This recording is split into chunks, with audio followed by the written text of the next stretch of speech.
sapagkat nalalaman namin na kung masira ang aming bahay na tabernakulong ukol sa lupa, ay mayroon kaming isang gusaling mula sa Diyos, bahay na hindi gawa ng mga kamay, walang hanggan sa sangkalangitan. Sapagkat tunay na sa ganito kami ay nagsisihibig, na nangagnanasang mabihisan kami ng aming tahanang mula sa langit, na kung mabihisan nga kami niyaon, ay hindi kami mga susumpungang hubad, sapagkat tunay na kaming nanga sa tabernakulong ito ay nagsisihibig na nangabibigatan, hindi sa ninanasa naming maging hubad, kundi ninanasa naming kami bihisan, upang ang may kamatayan ay lamunin ng buhay. Ngayon ang gumawa sa amin ng bagay ding ito ay ang Diyos, na nagbigay sa amin ng patutuo ng Espiritu.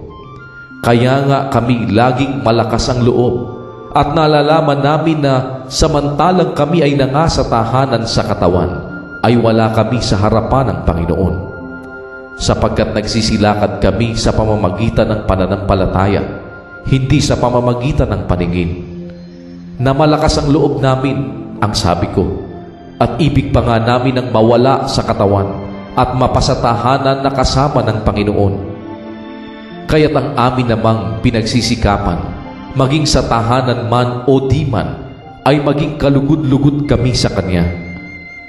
Sapagkat tayong lahat ay kinakailangang mahayag sa harapan ng hukuman ni Kristo, upang tumanggap ang bawat isa ng mga bagay na ginawa sa pamamagitan ng katawan, ayon sa ginawa niya, maging mabuti o masama.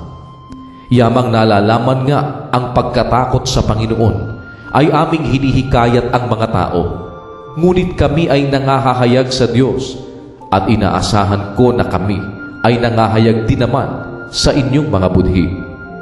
Hindi namin ipinagkakapuring muli ang aming sarili sa inyo, kundi binibigyan namin kayo ng dahilan na ikaluluwalhati ninyo dahil sa amin, upang kayo'y magkaroon ng maisasagot sa mga nagpapaluwalhati sa anyo at hindi sa puso. Sapagkat kung kami ay maging mga ulol, ay para sa Diyos, o maging kami ay mahinahon ng pag-iisip, ay para sa inyo. Sapagkat ang pag-ibig ni Kristo ay pumipilit sa amin, sapagkat ipinasisiya namin ang ganito, na kung ang isa ay namatay dahil sa lahat, kung kayo'y lahat ay nangamatay, at siya'y namatay dahil sa lahat, upang ang nangabubuhay ay huwag nang mabuhay pa sa kanilang sarili, kundi doon sa namatay dahil sa kanila at muling nabuhay.